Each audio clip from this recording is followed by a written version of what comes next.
सभी दोस्तों को मेरा नमस्कार। और बड़ी खुशखबरी की बात है आप लोगों के लिए।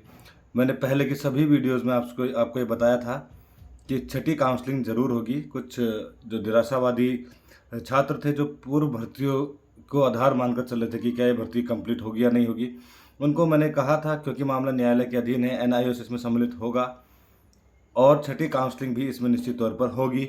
वास्तव में अभी तो 5वीं के नियुक्ति पत्र बांटे गए हैं, लेकिन इसके बारे में मैंने आपको मेरी पहले की वीडियो देखिएगा, उस समय पर भी कह दिया था कि छठी काउंसलिंग इसमें होनी है। अब क्योंकि नई विज्ञापन के लिए बड़ा स्ट्रगल है, बड़ा संघर्ष है, एक बैच वहाँ पर मौजूद है जिनके द्वारा प्रयास किया जा रहा है कि अब एक नया विज्ञापन आए, पर मौजूदा परिस्थिति मुझे भी लगता है कि इस समय पर चूंकि एक भर्ती कंप्लीट अभी नहीं हुई है, वो बिना कंप्लीट हुए ऐसा लगता नहीं, क्योंकि विभाग एक भर्ती में भी उलझा है, तो नए विज्ञापन पर इतनी जल्दी से आम राय विचार नहीं भी हो सकता है। उनकी मांग जायज़ हो सकती है, किंतु वर्तमान परिस्थिति में क्योंकि अध्यापकों की जो कमी है शायद अभी वास्तव में बनी है, आरटीआई के तहत जो जानकारी प्राप्त भी हो रही है, तो मेन प्रक्रिया का जो संबंध है हमारा ये है कि जो नया विज्ञापन आएगा वो कब तक, कैसे और किन हालातों में आएगा। एक ये बात ठीक है, प्रयास जारी रहना भी चाहिए। डाइट से निकलने वाला हर बैच अपनी मार्कशीट आने के तुरंत बाद एक नए विज्ञापन की मांग करता है। आमतौर पर ऐसा होता भी है कि विज्ञापन शीघ्र निकल भी जाता है। पिछली बार भी निकला था, पिछले साल भी।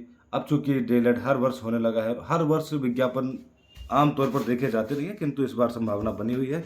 माननीय मंत्री जी के द्वारा भी कहा गया था कि द्वितीय चरण की भर्ती भी इसके बाद अवश्य होगी। ठीक है, जितनी बातें अभी तक कही थी वो सब निश्चित तौर पर हो रही है, पर कुछ न्यायालय के अधीन मामले हो जाते हैं और कई बार विभागीय कार्य इतना ज़्यादा हो जाता है कि उसमें विलंब हो जाता है। आप क्योंकि प्रयासरत हैं कि नया विज्ञापन जारी हो, किंतु नया विज्ञापन के लिए पहले छठी काउंसलिंग का प्रावधान निकल करके आता है कि पहले छठी काउंसलिंग होती है, उसके उपरांत ही नए विज्ञापन के ऊपर भी विचार होगा।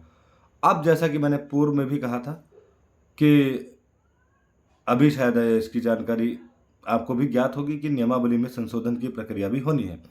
वर्तमान नियमावली के आधार पर यदि नया विज्ञापन आता है तो मेरा भी ये मानना है कि समस्याएं हो सकती हैं, फिर से भर्ती को कंप्लीट होने में बहुत विलंब हो सकता है, क्योंकि अभी एनआईओएस को अब नए विज्ञापन में सम्मिलित करना है। वो किस तरह से करना है, किस आधार पर करना है, मैं एक बार फिर से ये बात दोहराता हूँ कि मुझे भी अभी तक जो मुझे प्रतीत होता है, एक प्रक्रिया अभी इसमें बाकी है। छठी काउंसलिंग के उपरांत नियमावली संशोधन हो या एनआईओएस को लेकर के हो। हालांकि मंत्री जी का भी आदेश है कि जल्द से जल्द इसको निकाला जाए। पिछला विज्ञापन बड़ी जल्द, बहुत शीघ्र निकाल दिया गया था, पर उसके परिणाम अभी तक यहाँ पर निकल के आ रहे हैं कि अभी तक ये भर्ती पूर्ण रूप से संचालित नहीं हो पाई है।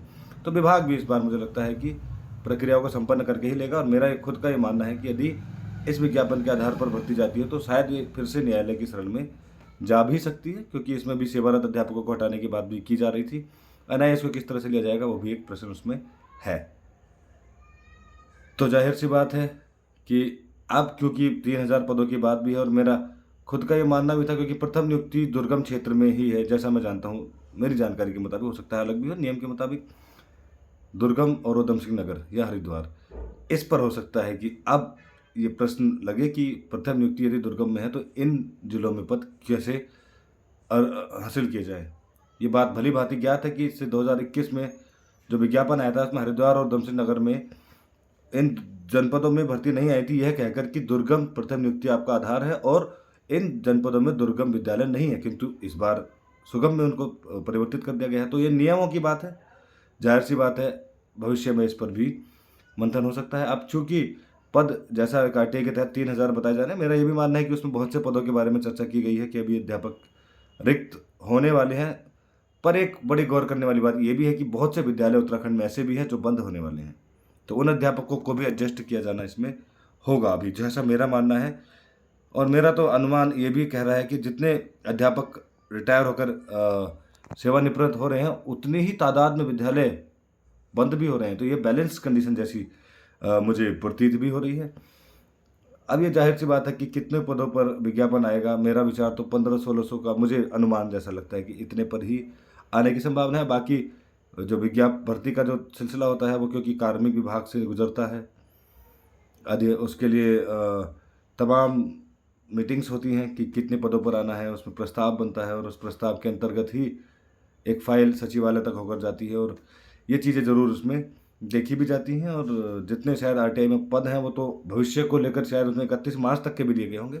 ये मैंने अभी कंप्लीटली उसको देखा भी नहीं है, पर ये मेरा मानना है कि इतने 1500-1600 पद ही मेरे विचार से अब भविष्य में आ सकते हैं। अब एनआईओएस की संख्या कितनी होगी और क्या वास्तव में अब एक थर्ड टेस्ट की आवश्यकता पड़ेगी, ये नियमावली के तहत ही पता चलेगा।